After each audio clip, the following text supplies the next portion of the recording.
Antonia Berelson from the RCN. Thank you very much, Antonia. Oh, good evening. So, as Dave said, I'm Antonia. I'm an RTN rep and also a member of NHS Workers Say No, which is an amazing grassroots organisation that has been created organically since before COVID. And I'm speaking in a personal capacity. I'm going to speak about the way to save our NHS and the political focus that must centre upon the staff in it. Both the Tory and the Labour Party focus on new staff, but continually fail to focus on the key issue of retention. We're now, as a nursing body, waiting the next pay round, having failed to meet the arbitrary threshold imposed by the anti-strike laws. However, 1,200 nurses voted to strike, so the will is there. The pay offer did nothing to address the years of pay restraint and nothing to solve the recruitment issue. And it seemed like a timely reminder today that I received training on trauma-informed care. The trainer explored all sorts of trauma, but two in particular resonated, that of system-induced trauma and that of vicarious trauma. As a workforce, we're recovering from the collective trauma of COVID, and some indeed may never recover from that trauma. Colleagues answered the call of duty to work through a pandemic of initially unknown pathogen with inadequate PPE.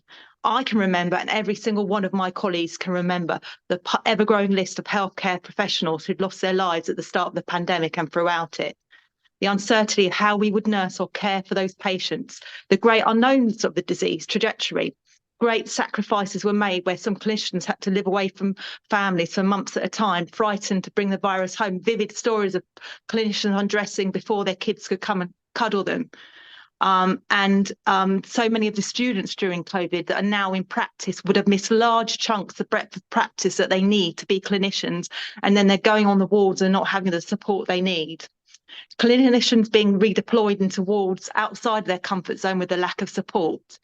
In actual fact, a war analogy would be appropriate here, and yet deployed troops would be given rest and taken off active service, and yet we carry on with the trauma unspoken. Added to this, we have the fact of clinicians living with a trauma of moral injury, of working with a system that is broken and neglected. They can't provide the care they need. Just today, I heard the story of a young lad on the waiting list to see the dentist who's ended up resorting to pull out his own teeth. Just on Monday, I work in a sexual health clinic, and I had a desperate man, no sexual health needs, but he came to the sexual health service because we are open service, desperately suicidal, having been discharged from the active service the day before. And we send him with an ambulance to the hospital. And I looked on his notes and he's already been discharged, and mental health is in extreme crisis. The RCN from our last conference is striving to focus on corridor care. In a recent study, now 9 out of 10 emergency care nurses said patients are receiving unsafe care. Free text responses saw nurses described as being broken and suicidal, and the corridor treatment is degrading. It's no wonder we're seeing the hemorrhaging of really experienced staff.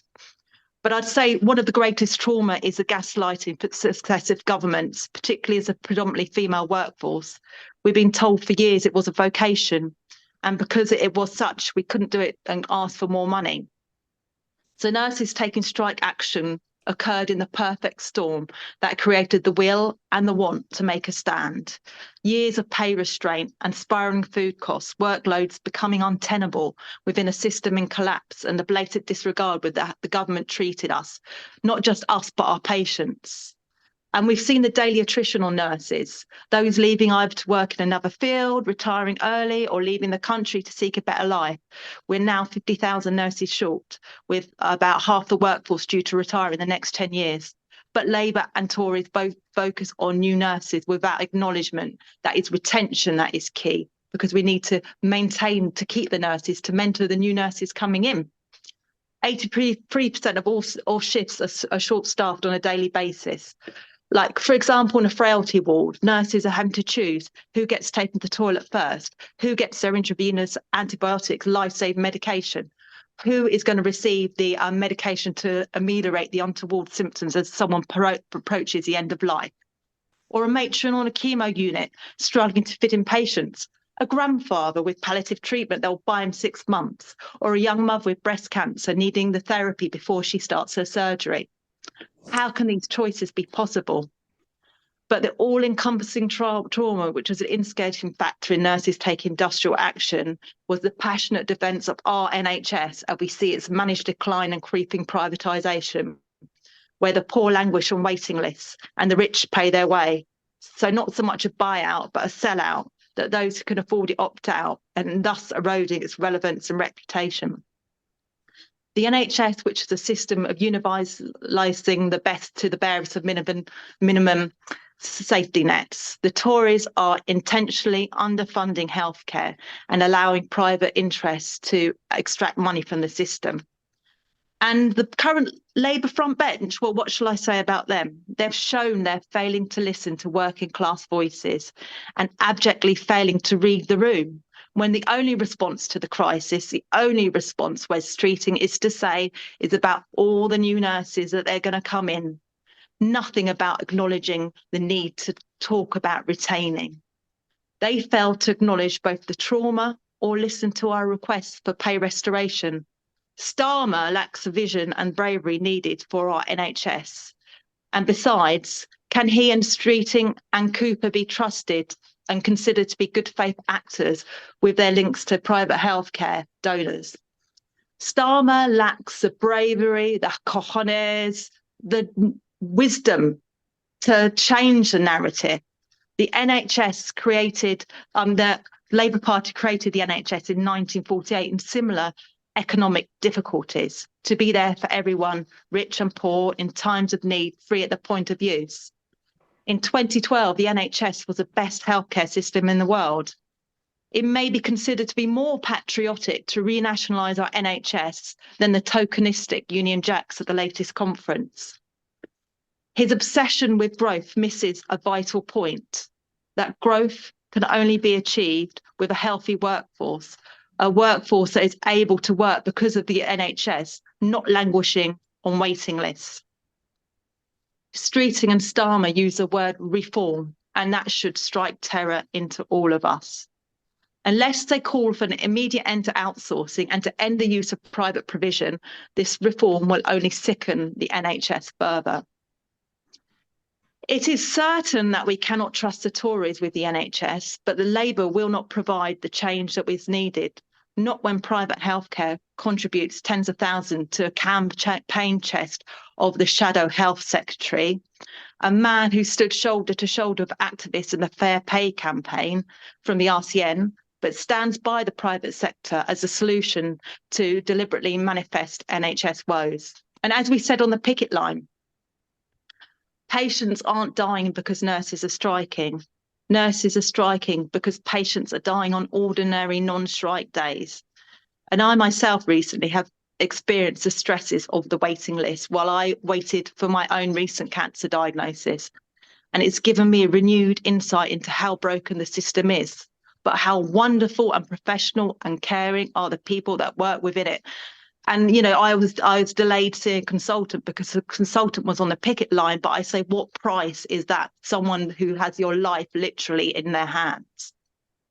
The answer, Starmer and Streeting, lies within working with these dedicated professionals and listening to them. It means rolling back the anti-strike legislation. For trauma is manifested by being overlooked and devalued. Invest in the people. As nurses, we treat our patients with dignity and respect as a key tenet. And yet, year upon year, the government fails to give nursing the respect it deserves as university educated, safety, critical professionals, not allowing us to live with dignity. You know, I'm a band 6 nurse, yet my children remember to save the leftovers food because, you know, I simply cannot afford to make ends meet. And how is that right? We have to change the political narrative. We have to say that it is affordable to pay working people a price so they can live with dignity. And so we say to Barclay, and so we say to the Labour Party, we say to Streeting too, listen to us as we speak up for patients on waiting lists. And you'll hear the answer is not further privatisation, as we know will harm our NHS. Listen to us when we say retention is the key, and recruiting new nurses can only happen when restoring the bursary to all healthcare professionals. And listen to us when we say it's not the trans women in women's wards either, nor is the people seeking sanctuary in the small boats that's caused this crisis in the NHS. So I'll end this on saying that, the crisis is manifold. Tonight, I was talking on a WhatsApp group to many nurses in NHS Workers Say No, who are a grassroots organisation, just for examples. And already it's across the trust, nurses are being urged not to test for COVID because they don't want the staff coming to be off, because we cannot afford any staff to be off. Every single one of us can give an example where we're failing to give the care that we need to give to all of our patients, and the waiting lists continue. And mental health is paramount. It's so important. I can just give another example today that I my friend's brother was actively very unwell with bipolar. And he was running amok with a axe, actually, and there was actually no beds across the whole country. But this is every day. There are no mental health beds. There aren't enough staff, and something has to be done. And as I have to say, it starts with listening to the clinicians that are on the coalface. Thank you. Thank you, Antonia. Superb as ever. Thank you very much. Really clear, concise and cogent.